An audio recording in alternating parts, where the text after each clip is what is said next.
Business School presents Future Ready with Fuel in association with CNBC TV 18. Hello and a very warm welcome to Fuel Business School presents Future Ready with Fuel in association with CNBC TV 18. Today we are talking about what's shaping India's future: skills, education, employment. Friends Union for Energizing Lives, or FUEL, a social enterprise focused on empowering Indian youth with career guidance, skills training and essential resources, is bridging the gap between education and industry through strategic partnerships. With a major MOU with the Maharashtra government to skill thousands of youth and a strong presence at Davos, FUEL is taking its mission global. Joining us are two change makers driving this mission: Ketan Deshpande, founder and CEO FUEL; Santosh Huralikopi, chief mentor at FUEL. Gentlemen, great to have you here. Thank you. I am very intrigued about this MOU because it's very unique in its own way, in terms of the first perhaps that has been signed in upskilling and at that level. Ketan, please tell us about this MOU and what does it mean for FUEL and for your future prospects and strategic partnerships? Thank you so much, Mugdha. And the MOU at Davos is always an inspiration. And governments have gone beyond their thought process of land, building and electricity.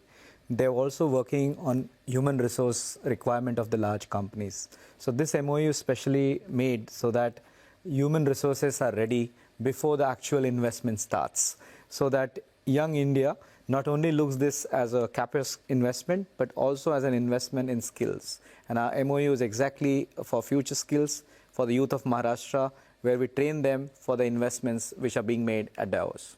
Wonderful. Santosh, but you know, Maharashtra's ambition is huge to become a $1 trillion economy, and that too by 2029. How do you think that is going to happen? Because, of course, there is infrastructure, but we also need to have the talent. Yeah, historically, if you see, Maharashtra has always been a trendsetter, whether it be it manufacturing, be it services. And now with a $1 trillion economy mission by 2029, under the leadership of Honorable CM Fadnavis ji, we see that this is going to happen with the right skills. And through skills, we can achieve this kind of a target, because in a $1 trillion economy, 1/3 of that would go towards, I would say, manpower and skills. So about $300+ billion of things are going to happen. And I think Maharashtra state is on the right track to give impetus and focus for the skills. There's so much happening even in the industries that we are concentrating on, and the government is looking at not just the sunrise industries, but also the ones that have been there and are doing such fabulous job. But the skill development is suffering across sectors. Which are your key sectors that you are concentrating on, Ketan? So traditionally, if you see, there are sectors which give you jobs. And India has been a world where ITS is one of the prime job taker for the youth. So we are focusing on IT skilling, wherein digital marketing, artificial intelligence, these are some of the big areas which the human resources are needed. Along with that, FinTech and BFSI is the second focus area, where they need a lot of human resources. The students need to be equipped with those future skills. So BFSI, that is through School of Management, we are focusing on. And we're focusing on EV and mechanical trades also, so that automobile industry is also getting those niche areas of skilling which is required. So primarily ITS, which focuses on AI, core Java, those are some of the skills that we are focusing on. When we talk about, Santosh, these industries that you are prioritizing, and you're looking at about upskilling over 5,000 youth annually, where is the tech know-how coming from? Where is the course curriculum being developed at? Because that we see as one of the major challenges in any university or an educational institute at the moment, that technology and the know-how is running so fast that by the time the academia catches up with it, it is already very late or it is redundant. How are you bridging that gap? So FUEL has been fortunate for working with very large Fortune 500 companies, be it technology, be it manufacturing, be it services companies for the last 10 years. And many of them work with us under their CSR and sustainability. So what has happened is, over a period, we have developed relationship where the course curriculum is being developed in association with the industry. So what it means is from day one, we are teaching a student which is approved by and kind of designed by the industry. So which is in tune with what the industry needs. What you say is right. By the time we are teaching industry 4.0, industry has moved to 5.0 or maybe 6.0. Absolutely. So catching up is always going to be a challenge. The only way I think is working very closely, more like a cooperative model. There's a German cooperative model where the student has to kind of work in the industry along with study. True. So that kind of a model Fuel is developing. You know, one of the things that is very heartwarming about Fuel is how you change lives actually. I have been to the campuses and seen students, interacted with them, and it is so heartening to see how confident they are, irrespective of their backgrounds, where they are coming from, once they are at Fuel and once they are getting out of Fuel, different personality.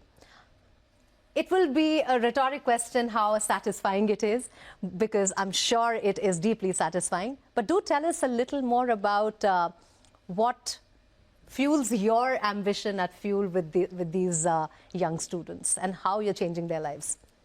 I'll speak, but I'll also have Ketan add to Yes. what I'm saying. I think fundamentally, if you go back a little, about 15, 16 years back when Fuel started, it was more a student activism. Ketan was 19 years when he started this, seeing a problem about career counseling.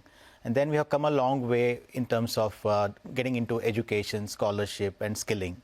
So the innovation has happened based on kind of industry needs, and we have continuously kind of transformed ourselves to change the lives of the students. So what is needed today is, like I just mentioned about skills, and Fuel is working with industries to bridge that gap of skills so that these underprivileged students get high quality content, high quality education, and when they go back to industry, they are relevant to the industry. That's the most important part, because you may be from the tier 1 school, but if you are not relevant to industry, then you will still not get a job. Sure. So Fuel is trying to bridge that gap, and I'll have Ketan also add to this question. It's very emotionally satisfying, actually. The first generation learner of the family wanting to do something in careers, and we're building those careers for them. And I have such inspiring stories. They stay in 100 square feet home. Father is a farmer, wants him or her to grow in her career, and we supported her, and she's become into an MNC company. So these are the real stories of India which come out, and finally they get the livelihood which they are deserving. And we are done to such a grassroots level that we make them sit in air condition for 8 hours so that they don't get the actual climate which they want to practice in the IT companies. So that kind of preparation is being done on the ground level, and they do the data analysis of thousands of companies. They by heart their CEOs, the financial data analysis of those reports. That really helps them to that integrate, confidence as well, to build because I think confidence. that is one of the challenges. Even though you have the merit, you lack the confidence, and I think that confidence is also one of the skills that needs to be developed. Absolutely. The Chief Minister, Mr. Fadnavis, has been so instrumental in your journey of signing this MOU. You know, he noticed and he supported. So good work gets its spotlight. What was that experience like? Tell us about that. In fact, Mr. Fadnavis saw primary work long back, 15 years, and we invited him to inaugurate skill centers in Nagpur.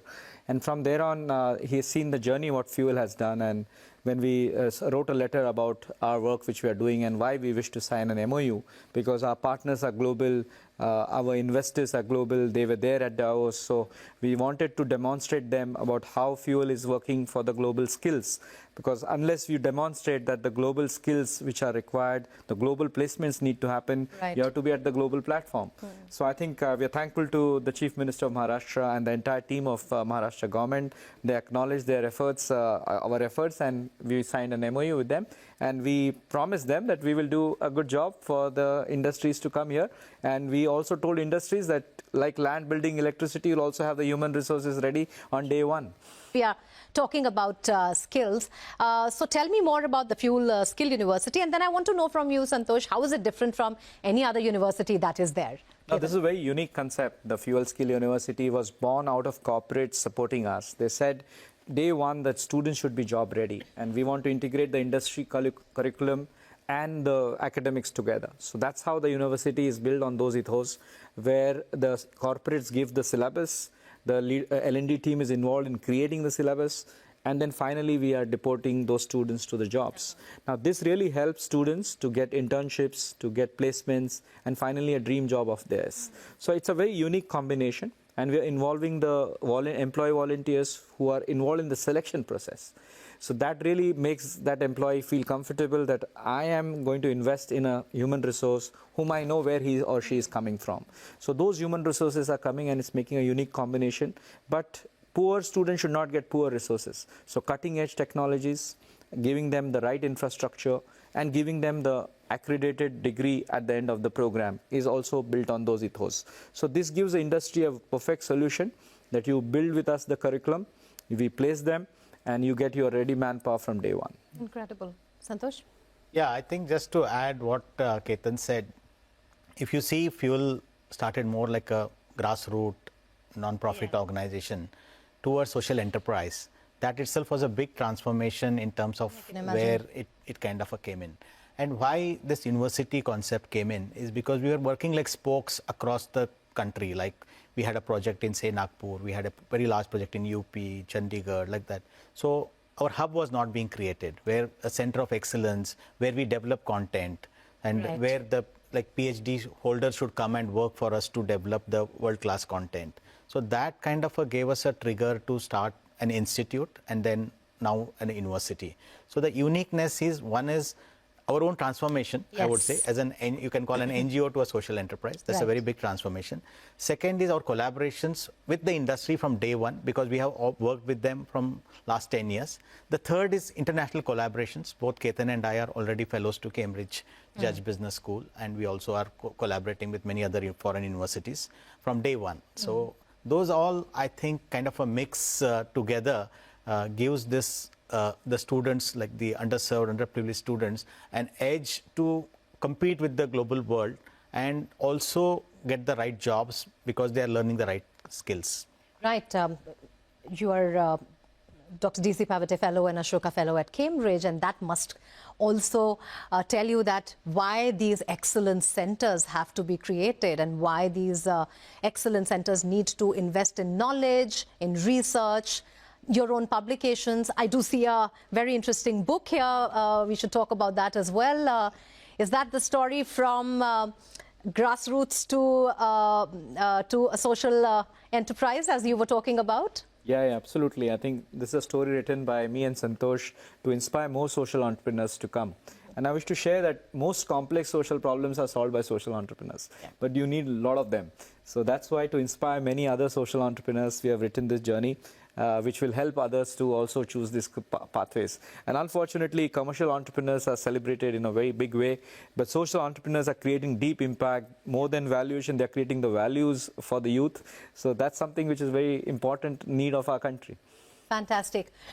Best of luck for the book. Thank you. But we have to talk about your Davos experience, so we will slip into a very short break. All right, that is some incredible work happening on the ground. But Fuel is not just making an impact in India, it's also taking its vision global. So stay with us, we'll be right back. Fuel Business School presents Future Ready with Fuel in association with CNBC TV 18. Fuel Business School presents Future Ready with Fuel in association with CNBC TV 18. Welcome back. You're watching Fuel Business School presents Future Ready with Fuel in association with CNBC TV 18. Let us now talk about how Fuel took its vision to Davos and built powerful global connections. Very exciting time at Davos, and I read about what was happening there, and of course we've been talking about your own experiences. What stood out for you? I think the sheer energy of the room, in the room for the investors, and the way they were mentally prepared to talk to each one of us. I think that's something which stood out from the entire conversation. We met global CEOs, global leaders who are working in different backgrounds, but yet their humbleness to communicate with all the entrepreneurs, investors was something very unique. And we felt that we could strategically meet them, connect with them from all parts of the world. Right. And they were able to share their cars, connect, and then possibly the connections. It was like a speed dating, but yes, it was worth because a lot of them responded back, Fantastic. connected, and took this initiative further. I think because the model that you're working on can be replicated in any country because upskilling and employment is such a huge task in the face of whatever's happening in the tech landscape. So I'm sure there was a lot of curiosity also to study the Fuel model. Yeah, we met global CEOs who were very happy to know that this kind of model is there. They wanted to learn, and they sent their global teams to observe us. So it was an excellent opportunity for any social entrepreneur or entrepreneur to showcase their model and get their interest back. And in fact, we had an example where a global CEO wrote to us saying that we met at Davos briefly, but we wish to connect further. And then he decided to support us. So that's something very excellent about Davos. Any global partnerships that you struck there or are in the talk that you can talk about right now? A lot of global Yeah. partnerships with very large Fortune companies, be it Indian companies and be it global corporations.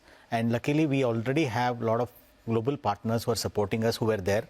Just to name, we had Standard Chartered Bank, HSBC, and all these have been already our existing partners. And they were there. Capgemini was there.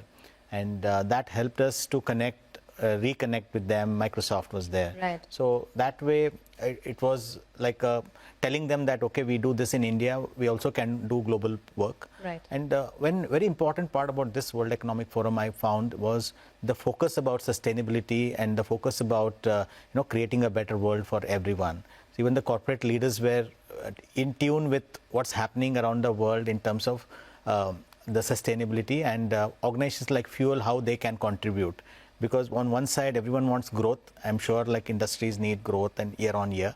But with growth, how do we have a sustainable growth? Yeah. So I think organizations like Fuel plays a very important role to balance this kind of growth versus sustainable growth. Right. And we were right there because there was focus on education, there was focus on climate. And so I think overall, the leaders whom we met were very energized to see that Fuel, and Fuel has that word, energizing lives. Right. So probably that helped. So yeah. You guys have already worked with so many corporates, Capgemini, Yes Bank Foundation, FTI Mindtree. What stands out to you, Ketan, about the changing mindset also in the corporate landscape? No, as I mentioned to you, corporates want legacies to be created. And corporate wants an impact on ground. Right. So all of them have matured from their CSR cycle. They want their employees to be involved. They want a democratic decision process in selecting the courses, selecting the beneficiaries. They want the reports. They want the impact, as well as they want you to do a grassroots thorough implementation. So no longer you can implement a program just theoretically. You have to be practically correct. You have to be industry ready, and they expect you to deliver the training which is at par to any other resources. Right. So the change which I am seeing, and which is a positive change, is we work in a project mode. We work in an implementation mode that really makes the grassroots difference. So that is creating the impact. Second is they want them also the proof in the pudding. Yeah. They want to hire them back so that they know that the training was quality. The training also helps them in the implementation of the program. Diversity and inclusion, ESG scores needs to be improved. So all that is framed in the corporates working. Seeing measurable outcomes from that partnership. But you are getting entrenched in deeper partnerships with organizations and corporates. Tell us more about that. Just to give, we can give one example, and also we can talk about it. We're working with Capgemini as a very classic example, where there are thousands of skilling happening, but the content is given by the organization, and then we skill them, and then there's a recruitment also happening. Yeah. So this kind of a very innovative models, I think, is where the world is moving towards. And instead of, we teach something and then expect the companies to hire, rather we work very closely with them, and we can change, course change. The new education policy talks about it. If you see, like they are talking about skilling from grade 7, grade 8 onwards. So the importance of skill versus education, I think, is coming to the forefront. And I always tell people that it is not like education or skills, it's education and skills. So both are equally important, because if you have a skill, you can always get some job, you can do your own thing. And education comes in handy because you get knowledge out of that. So it's kind of a hand in glove kind of a role. You want to add, Ketan, to what I said? I actually want to know from Ketan, where are you taking this mission of yours? And I want to know what message do you want to leave with our audience about what is Fuel going to do in the next 2-3 years, because 5 years will be a transformatory. So I'm going to concentrate on the next 2-3 years as to what are your plans. So we're bridging the skill universities coming up. We invite corporate partners to co-invest in us. 5 schools we have. Each school has a unique definition and audience reach. We've already got 2 schools supported by corporates as a legacy. The few are coming up in lineup. We also have global partners now. They, like, for example, VFS Global is supporting us in Indonesia also, where the youth are trained in futuristic skills. So even global partners are relying on us. So India is progressing to even skill the youth of the other countries. So we see that Fuel has a great vision for our country, where we impact thousands of youth in skilling, focusing on future skills so that we can give the employment to the first generation learners, create economic opportunities for them. So I visualize at least 5 universities in various states of India. We're doing first one in Maharashtra, but there's a lot of interest from different states to see the model, hoping to see next 3 to 5 universities in next 3 to 5 years from now. Wonderful. Thank you so much for giving me your time, and best of luck for all the work that you are planning to do in future, and for those collaborations and partnerships. I wish you all the very best. Thank you Thank so you, much. Mukta. Thank you so much. Well, what an inspiring conversation. It's clear that Fuel is not just skilling people, it's shaping India's future. Of course, a very big thanks to Ketan and Santosh for sharing their insights, and to our audience. Thank you for joining us on Fuel Business School presents Future Ready with Fuel in association with CNBC TV 18. Stay curious, stay future ready, and we'll see you next time. Want to make a real impact? Fuel is building India's premier skill tech university to empower 20,000 plus students with future-ready education. Recognized by the Honorable PM and President of India, over 2,900 scholarships have been awarded, shaping careers in top organizations. Be a part of this lasting change.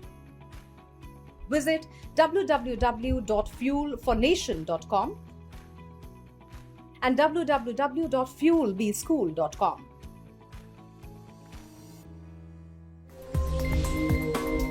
Fuel Business School presents Future Ready with Fuel in association with CNBC TV 18.